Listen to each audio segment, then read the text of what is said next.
네, 이렇게 해서 저희가 지난 시간까지 16세기, 1492년부터 100년 가까이 벌어진 그 선교 이야기를 했습니다.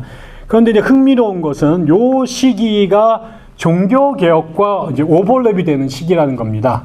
1492년에 콜럼버스가 출현을 했는데 루터가 종교개혁 깃발을 든 게 1517년입니다. 그러니까 별 한 20년 정도 지나지 않은 시간 내에 유럽은 로마 카톨릭 교회 안에서 프로테스탄트가 출현하면서 엄청난 그 분열과 갈등의 시기로 가게 된 거죠. 그럼 그 이전에 제가 말씀드렸던 뭐 제수이트, 예수회라든가 프란체스코라든가 도미니크는 전부 다 카톨릭에 속한 수도회잖아요. 그래서 이 로마 카톨릭 교회가 15세기, 16세기에 엄청나게 대항해 시대의 선교 활동에 뛰어듭니다. 재밌어요. 요 시기가, 그런데 그 내부에서는 뭐라고요? 개신교인들이 튀어나와서 결국 로마 카톨릭교회와 프로테스탄트로 교회가 양분이 됩니다. 그러니까 그때 이제 결국은 1517년에 루터가 시작이 됐지만 이게 이제 1차적으로 그 타협을 본 게 1555년에 아우스부르크 종교 협약이라고 하는 것인데, 여기에서 영주의 종교가 곧 그 지역의 종교가 된다라고 이제 1차적인 타협을 하게 됩니다. 그래서 영주가 카톨릭이면 그 지역은 그냥 다 카톨릭이 되는 거고, 그러면 그 지역에 살던 개신교인들은 이사를 가거나 개종을 해야 됩니다. 반대로 개신교 영주가 사는 곳에선 개신교인들만 살 수 있도록 만든 거죠. 그러다 보니까 결국 유럽이 절반으로 나눠서 반은 카톨릭, 반은 개신교회가 되죠. 카톨릭 입장에서는 신자의 절반을 잃어버린 겁니다. 그런데 바로 그 시기에 카톨릭 교회는 뭘 했느냐? 해외 선교에 올인한 거죠. 그래서 인도양, 태평양으로 다니면서 라틴 아메리카 전체가 카톨릭 신자들이 됐고, 그게 나중에는 태평양을 건너서 필리핀까지 가게 됐죠. 그 다음에 인도양을 건너서는 지금 그 말레이시아, 인도네시아에 있는 그 말라카 제도 지역뿐만 아니라 마카오, 그 다음에 중국, 그 다음에 일본, 이런 지역이 복음권 안에 들어가게 되면서 선교 영역이 엄청나게 커졌고, 그 다음에 교인들도 잃어버린 것만큼 다시 회복이 됩니다. 그런데 그럼 그 시간에 개신교는 뭐 했느냐?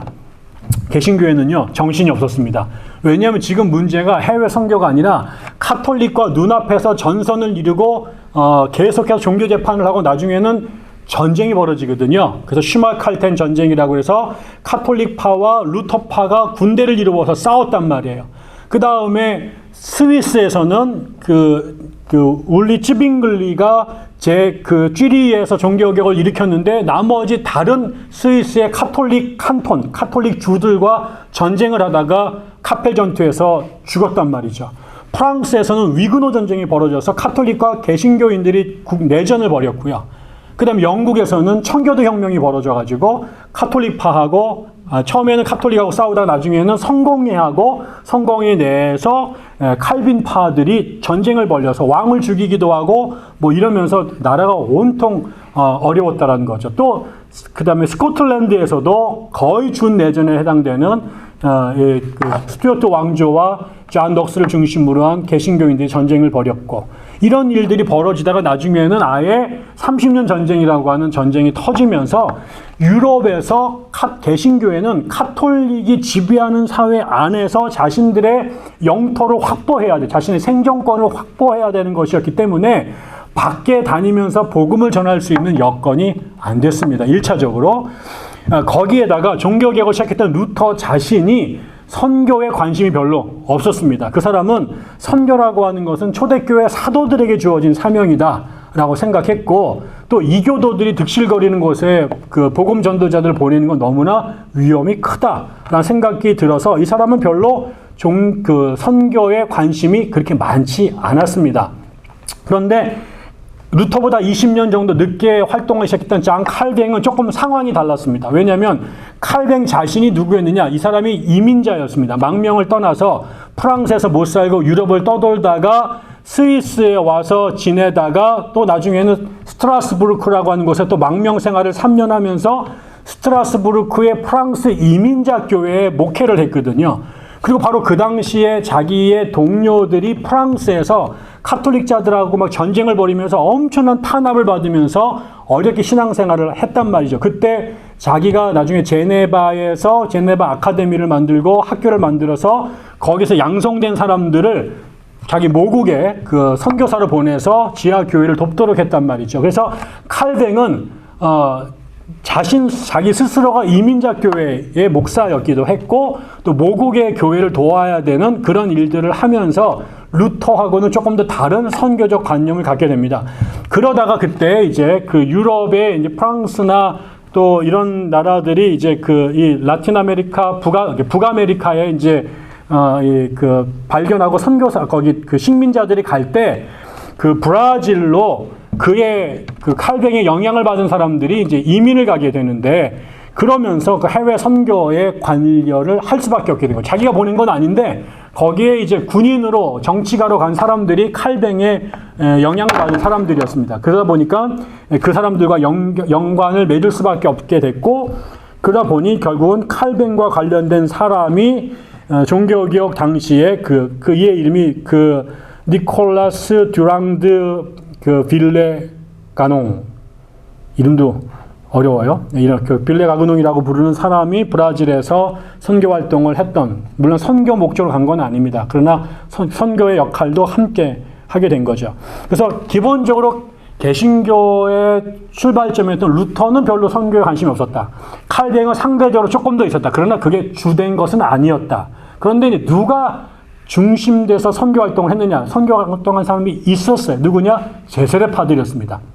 이 제세례파는 급진적 종교 개혁자들이었죠. 루터의 생각을 좀 더 레디컬하게 끌고 가려던 사람들이고 정교 분리를 주장을 했고 평화주의 운동을 했는데 거기다가 세례는 믿음의 고백 위에서 주어져야 된다고 믿었기 때문에 유아 세례를 인정하지 않았어요. 그러다 보니까 주류 종교 개혁자들하고 카톨릭한테 다 박해를 받습니다.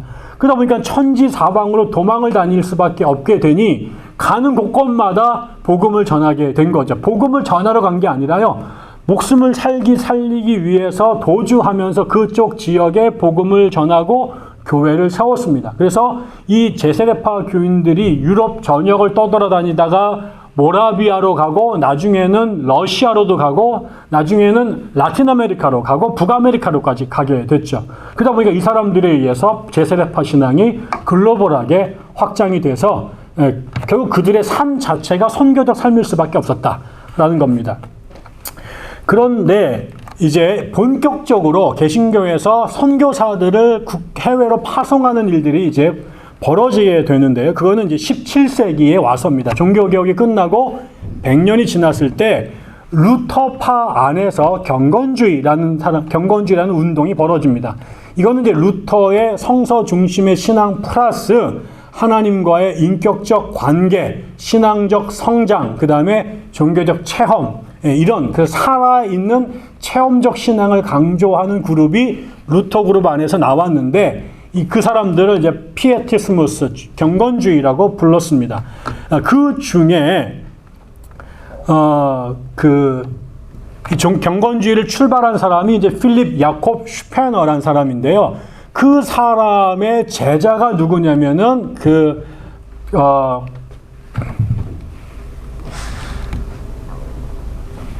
갑자기 생각이 안 나네요. 금방 생각이 날 거예요. 누구야? 요즘엔 저희 아버지 이름도 자꾸 생각이 안 나가지고요. 이 사람이 뭘 세우냐면은 할레 대학을 세웁니다. 제가 지금 말씀드리려고 하는 슈페너의 제자인데, 이 할레 대학이 이 경건주의 요람이 됐는데요. 그 할레 대학이 여러 가지 많은 일들을 합니다. 성경을 출판한 일도 하고, 또 사회복지 프로그램도 만들고, 그 다음에 또 해외 선교에 대한 관심도 여기서 키우게 됩니다. 그때 흥미롭게도 경건주의의 영향을 받은 덴마크의 왕 중에 페르디난드 4세라는 사람이 있었습니다. 이 페르디난드 4세가 독일 경건주의 영향을 받았단 말이에요. 근데 이 사람이 이제 선교에 관심이 많았어요. 그래서 자기가 세웠던 식민지 중에 인도 남단에 트렌케바르라고 하는 동네가 있는데 이 트렌케바르에 선교사를 보내고 싶었습니다. 그래서 자기가 이 경건주의의 센터인 할레 대학에다가 선교사 좀 보내달라고 요청을 하게 됩니다. 그래서 그 할레 대학 출신으로 지겐발트하고 플리차우라고 하는 두 명을 이 덴마크 왕실의 후원하에 인도 선교를 가도록 파송을 하게 됩니다. 그 전에도 이런저런 선교사들이 다른 그룹에서 갔지만 이제 제대로 도착도 못하거나 아니면 가도 일을 못했는데 최초에 이거는 이제 안정된 거죠. 왜냐하면 이제 덴마크가 개발한 식민지에 덴마크 왕실이 후원해서 선교사를 보냈으니까 신분이라든가 활동이 보장이 된 거죠. 그래서 드디어 덴마크 할레 선교회라는 게 만들어지고 그것에 의해서 덴마크 중심의 인도 선교가 이제 17세기에 이루어진 겁니다. 그리고 난 다음에 또 이 경건파 중에 아주 중요한 사람이 역시 할레 대학 출신으로 독일의 귀족이었던 진젠도르프라고 하는 백작입니다. 이 사람이 백작인데 이 사람이 원래 독일 교회 목사였는데요. 이 사람이 자기네 동네에서 사람이 이렇게 일종의 거짓대가 몰려온 거예요. 그 거짓대가 누구냐면은 보헤미아에서 온 후스를 따르던 사람들인데 탄압을 받아가지고 이렇게 떠돌다가 진젠도르프가 자기가 갖고 있었던 헤르누트라고 하는 동네에서 정착을 시켜줍니다. 근데 그 사람들을 데리고 보니까 되게 자기네랑 비슷해요. 그래서 원래 루터파로 끌고 들어왔는데 이게 잘 못 지내요. 그러다가 이 진젠도르프가 오히려 이 사람들, 헤르누트에 정착했던 얀 후스의 후예들이 모라비안이라고 하는 사람들이었는데 이 모라비안들한테 푹 빠집니다. 그래서 자기가 이쪽으로 넘어가 버려요. 그리고 거기서 자기가 우두머리가 됩니다. 이 사람들은 예수님과의 정서적 교감을 굉장히 강조해서 예수의 고난을 되게 깊이 묵상하고 그런 걸 또 찬송을 하루 종일 부르고 뭐 이런 사람들인데 이 사람들이 이제 미국으로 이주를 가게 되죠. 이주를 가고 다른 지역으로 이주를 가면서 이쪽 그룹들이 선교사들을 보내기 시작을 합니다. 이 모라비아는 지금도 존재하지만 되게 작은 교단입니다. 그런데 이 사람네들이 이미 1730년대부터 아프리카, 그 다음에 라틴 아메리카, 북아메리카 지역, 그리고 아시아 지역으로 선교사들을 보내기 시작했습니다. 그래서 많은 사람들이 근대 개신교 선교의 아버지를 윌리엄 캐리라고 얘기를 하는데 이 사람이 18세기 말에 활동하던 사람이거든요. 19세기 초반까지. 근데 그 사람들보다 거의 60년 이상 전에 모라비안들이 전 세계적인 선교 활동을 벌였습니다. 그래서 아주 조그만 단체인데 150년 동안 2,000명이 넘는 선교사들을 세계 보낸 것으로 나타나게 된 거죠. 그 다음에 우리가 기억해야 될 몇 가지가 있는데, 이 선교했던 사람들이 모라비안이었고요. 그 다음에는 영국 성공회에서도 활동을 열심히 했습니다. 성공회에서는 특별히 소사이어티, 협회라고 하는 운동이 벌어졌는데, 일종의 자원단체죠. 근데 그 중에 이제 다양한 소사이어티가 벌어지는데, 특별히 이제 Society for the Propagation of the Gospel, 그래서 SPG라고 하는 선교단체가 만들어지는데요. 이거는 미국에 있는 교회에 성공의 목사들이 너무나 부족하기 때문에 성공의 목사들을 보내달라고 하는 그런 목적을 위해서 만들어진 단체인데요. 이 사람들이 미국에 1701년부터 선교사들을 엄청나게 보내서 미국의 성공회가 정착하는 데 큰 역할들을 하게 됐습니다. 이제 20세기로 넘어오게 되면 저는 이제 그 중간에 여러 가지 있었는데 그러다 이제 19세기로 넘어와야 되거든요. 19세기로 이제 넘어오게 되면 19세기는 또 한 번 아까 15세기, 16세기가 대항해 시대였잖아요. 이것에 이제 꽃이 피워진 게 언제냐면 19세기입니다. 19세기는 제국주의 시대라고 부릅니다. 서유럽에 있었던 열강들이 아프리카와 라틴 아메리카를 이제 침공해서 거기 식민지를 건설하던 때인데 그때 이제 그래서 영국, 프랑스, 그다음에 이탈리아, 독일 그다음에 나중에 후반에 가면 미국까지 대서양, 특별히 태평양, 인도양을 다니면서 식민지를 건설을 하게 되죠. 그때 선교사들도 그들을 따라서 전 세계로 가게 됩니다. 그래서 그때 선교는 카톨릭보다 개신교회가 서유럽에 지금 제국주의가 된 나라들이 대체적으로 다 개신교 국가들이었기 때문에 그때 주춤했던 개신교인들이 엄청난 선교 연쟁에 뛰어든 게 바로 19세기 제국주의 시대가 됩니다. 그래서 아까처럼 그 덴마크 왕조가 식민지를 건설하고 그다음 국가 보호 속에서 선교사가 간 것처럼 프랑스, 독일, 이탈리아 그다음에 이런 나라들을 통해서 식민지가 건설된 곳에 개신교 선교사들이 엄청나게 몰려가게 됩니다. 그때 영국이 그 19세기를 지배하게 되죠. 그래서 해가 지지 않은 나라가 됐는데 그때 영국에게 가장 큰 관심이 뭐였느냐? 인도였습니다. 그래서 누가 말했잖아요. 그 셰익스피어 얘기를 하면서 뭐 셰익스피어를 인도하고도 안 바꾸겠다 그랬는데 인도는 영국에게 아주 중요한 대상이었어요. 동인도 회사 중심으로 해서 그때 윌리엄 캐리가 인도에 가서 선교를 하게 됐고요. 그게 이제 영국뿐만 아니라 나중에 미국에서도 이제 선교를 하게 되죠. 그래서 그 당시에 영국, 그 다음에 나중에는 그 후발주자인 미국이 전 세계로 다니면서 식민지를 개척하고 거기에 선교사들을 세웠다. 그때 사람들이 그 선교회들을 다양하게 세웠는데 제일 먼저 중요했던 건 윌리엄 캐리였고 그 다음에 그 미국도 그 뒤를 따라서 들어갔다라는 거예요. 근데 이때 우리가 기억해야 될 한 가지 사실은 영국에서 윌리엄 캐리 다음에 중요했던 사람이 허드슨 테일러라는 사람을 여러분이 기억하시면 좋을 것 같아요. 이 사람은 중국 내지 선교회라는 걸 만들었는데 이게 왜 중요하냐면요. 그 전까지 선교는 주로 해안 지역을 중심으로 이루어졌습니다. 배를 타고 항구에 들어가면 거기에다가 이제 그 외국인 거주 지역을 만들고 그쪽 도시에 있는 사람들에게 복음을 전했습니다. 근데 그 안으로 그 땅 상구 말고 그 내륙에는 엄청나게 많은 사람이 살았는데 거기는 굉장히 위험했습니다. 치안이 전혀 보장이 되지 않고 교통이라든가 통신시설이 어려웠기 때문에 선교사들도 감히 내지로 들어갈 생각을 하지 못하죠. 그 내지를 뚫고 들어간 최초의 선교사가 허드슨 테일러였습니다. 그래서 중국 사람들의 모양을 하고 그들과 똑같은 음식을 먹고 그들의 언어를 배우면서 이제 선교 활동을 하게 됐던 것 되게 중요하고요. 그 다음에 이제 20세기로 넘어오게 되면 미국이란 나라가 이제 선교의 중심지로 떠오릅니다. 영국이 1차 대전이 끝나면서 점점 힘을 잃어가게 되고 2차 대전 때는 완전히 이제 미국 주도로 넘어가게 됐는데 그 시대에 미국에서 선교 활동이 크게 일어납니다. 저는 개인적으로 선교 활동이 벌어지려면 세 가지가 기본적으로 준비가 되야 된다 생각이 들어요. 하나는 신앙적 각성이죠.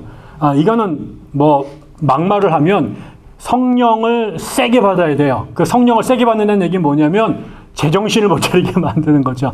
예, 보통 선교는 잘 사는 나라가 선교를 하는데 자기 나라가 제일 좋거든요. 근데 그 미개하고 어려운 나라로 가는 거는 제정신으로 가겠어요? 그러니까 제가 농담 삼아 성령이란 말과 술이라는 영어 단어가 똑같이 스피릿이라고. 그래서 이게 이성적 판단을 중지하고 성령에 취해서 그 어려운 곳으로 가려면 성령의 강력한 임재가 있어야 된다. 그래서 대부분의 선교 운동이 벌어질 때는 그 나라에 강력한 신앙 부흥 운동이 있었다.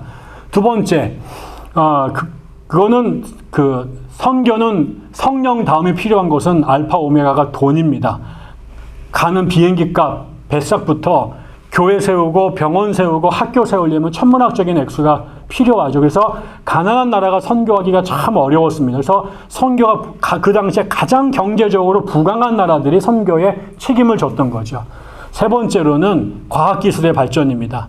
선교를 가려면 먼 곳으로 가야 되는데 예전에 인도에서 유럽에서 몽골까지 다 걸어갔거든요. 가다가 수많은 사람들이 죽었습니다. 근데 이제 나중에 해양 기술이 발전되고 조선술과 그다음에 이런 테크놀로지가 발전하게 되면서 먼 곳까지 안전하게 가게 되는 이거 역시 과학 기술과 자본의 힘이 같이 가게 된 거죠. 그런 것이 이제 영국에서 미국으로 넘어온 것입니다. 미국에서는 오순절 성령 운동이라고 하는 엄청난 영적 운동, 성령 운동이 벌어지면서 이게 선교 운동으로 이어집니다. 왜 그러냐면 이 사람들이 방언을 했는데 그 방언이 외국어였거든요. 그 사람들이 그 방언이 무슨 의미냐? 외국어를 하는 그 지역으로 복음을 전하라는 하나님의 뜻으로 해석을 했습니다. 그리고 그때 종말론이 크게 심취했거든요. 그래서 이게 19세기에서 20세기로 넘어가는 이 세기가 전환되는 지점마다, 그 다음에 1000년이 끝날 때마다 유럽 사회에서는 주의 재림이 이때가 아닐까라고 하는 종말 사상이 크게 유행을 하게 됐는데, 그때 이 사람들은 곧 주의 재림이 임박했다라고 하는 종말 사상이 미국과 영국을 강타를 했던 거죠. 그러면서 성경학교라는 게 또 생겼습니다. 이거는 뭐냐면 미국의 신학교들이 독일의 진보적인 신학을 받아들이면서 성경의 권위나 이런 것들을 무시한다고 생각이 들어서 성경을 문자적으로 이해하고 신학자가 아니라 전도자와 목회자들을 키우기 위해서 기존의 세미나리나 디비니티 스쿨이 아닌 바이블 칼리지, 바이블 스쿨이라고 하는 아주 소박한 학교들을 만들기 시작했습니다. 이런 사람들은 주로 종말론의 신앙이 강하고 근본주의적 성경 해석을 하던 사람들인데, 이 사람들이 선교에 굉장히 강한 그 동기를 갖게 됐죠. 또 하나가 미국에서는 신앙 선교, 페이스 미션이라는 게 유행하기 시작했습니다. 그 전에 선교는요, 교단에서 선교사를 파송을 할 때는 재정적으로 확보가 돼야 보냈습니다. 그리고 엄격한 자격심사를 거쳐서 간 거죠. 우리나라에 왔던 언더우드 아펜젤러 다 명문대학 출신의 대학원을 나온 수재들이었습니다. 그리고 처음에 우리나라에 오려고 그러는데 교단에서 선교비가 없다라는 이유로 거절을 합니다. 그러니까 사람들이 도네이션을 해가지고 한국 선교를 위해서 돈을 바치니까 그걸 모아서 확정이 되니까 선교사를 보냈단 말이에요. 근데 이 페이스 미션 한 사람들은 노 하나님께서 주실 거야 라는 신앙을 근거로 해서 무조건 떠난 겁니다. 원래는 이제 이 조지 뮬러라는 사람이 고아원을 하면서 아무런 후원이 약정되지 않은데 기도로 하나님 우유 주세요, 하나님 빵 주세요 했던 요 신앙에 자기가 그렇게 고아원을 운영했다라는 것이 알려지면서 그 다음에 믿음으로 병을 고치는 운동, 그다음에 믿음으로 선교를 하는 운동으로 이게 적용점이 확장이 됐습니다. 이게 종말론, 오순절 운동, 그 다음에 이런 신앙 선교가 결합이 됐는데, 여기에 누가 또 나왔느냐? 그 당시에 5%도 못 다니던 대학생들, 기독 청년들이 이런 운동에 영향을 받기 시작하며 선교사로 자원을 하기 시작했어요. 그게 Student Volunteer Movement라고 하는 학생 자원 운동이 존 모트라고 하는 친구를 중심으로 터져나오기 시작했습니다. 여기에 수백 명의 미국 대학 청년들이 해외 선교사로 헌신하게 된 거죠. 그래서 이게 마치 무슨 룰렛이 맞듯이요. 이게 이 중에 하나가 안 맞아도 안 되는 일인데, 성령 운동이 터졌죠. 대학생들이 헌신하기 시작했죠. 종말이 다가왔던 신앙이 심취했죠. 거기에다가 페이스 신앙이라 페이스 선교라는 개념이 미국 사람들을 강타했죠. 거기에 마지막으로 미국의 경제력이 전 세계에서 최고로 올라갔습니다. 이렇게 되면서 미국이 개척했던 식민지들을 대상으로 해서 미국과 통상조약을 맺은 지역을 중심으로 선교사들이 가기 시작했던 거죠. 바로 그 선교사들이 우리나라에 1884년, 5년에 들어오기 시작한 곳입니다. 이야기를 맺겠습니다. 제가 정말 너무나 많은 이야기를 짧은 시간에 하려니까 저도 무슨 말씀을 전했는지 정신이 하나도 없는데요. 저는 제가 초반에 말씀을 드렸지만 선교는 교회사를 관통하는 가장 중요한 주제 중에 하나이다. 그리고 동시에 어쩌면 선교는 기독교의 본질의 한 결정적 구성 요소일지 모르겠다라는 생각을 하게 됩니다. 선교의 방법은 대단히 다양했고요. 선교가 낳은 결과도 무지무지 다양했습니다. 또 그 과정에 선교를 통한 오작동도 일어나고 불필요한 일도 벌어지기도 했습니다. 그래서 선교를 여러 가지 얘기할 수 있겠는데, 그럼에도 불구하고 저는 제가 오늘 강의를 맺으며 가장 드리고 싶은 것은 어쩌면 기독교는 선교의 종교였고 그 선교가 기독교를 가능하게 했다라고 말씀을 드릴 수 있을 것 같습니다. 그래서 선교를 이해하지 않은 상태에서 기독교를 이해하기는 굉장히 어렵다라는 것이고요. 또 선교하는 이유는 주께서 명하셨기 때문에 한 거예요. 누가 좋아서 하겠습니까? 아무도 바라지 않는 그 이야기를 목숨을 걸고 선교를 했던 건 주님이 명령하셨기 때문이에요. 근데 그 어려운 일을 또 해냈어요. 어떻게 가능했을까요? 성령께서 권능을 주셨기 때문에 그런 일이죠. 그럼 또 선교는 왜 했을까요? 그건 단지 기독교라고 하는 종교의 교세를 확장하려고 하는 게 아니라 이 땅에 하나님의 뜻이 이루어지도록 하기 위한, 이 땅에 하나님의 나라가 이루어지도록 하기 위해서인 거죠. 그래서 결국 선교라고 하는 것은 기독교의 본질이지만 기독교라고 하는 역사적 종교의 세력을 확장하는 게 아니라 궁극적으로는 하나님의 나라가 이 땅에 확장되기 위함이었다라는 것입니다. 끝으로 선교는 굉장히 고상하고 고귀한 것이지만 선교가 이루어진 현장에서의 모습은 천차만별이었고요. 때로는 숭고하고 아름다운 이야기가 넘쳐나기도 하지만 때로는 부끄럽고 그 다음에 가리고 싶은 이야기도 사실은 무지무지 많습니다. 또 그 안에 가면 이건 단지 종교의 문제가 아니라 국가의 문제, 정치의 문제, 문화의 문제이기도 해서 굉장히 복잡한 일들이 수도 없이 벌어졌습니다. 때로는 돈으로, 때로는 무력으로, 때로는 정치 권력으로, 때로는 조작과 음모로 이루어진 이야기도 굉장히 많이 있습니다. 그럼에도 불구하고 선교는 지금도 지속되고 있고 앞으로도 지속될 것입니다. 왜? 선교는 기독교 본질이고 기독교를 기독교이게끔 하는 근원적인 동력이기 때문에 그렇습니다. 그래서 저는 그런 의미에서 선교의 역사는 대단히 거룩하지만 또 대단히 아픈 것들로 가득 차 있기 때문에 저는 개신교의 선교 역사를 한마디로 거룩한 모순의 역사다라고 이렇게 또 감히 말씀을 드리고 싶습니다. 앞으로 교회가 아름다운 선교를 통해서 하나님의 나라가 더 확장되기를 기대하면서 오늘 강의 여기서 마치도록 하겠습니다. 감사합니다.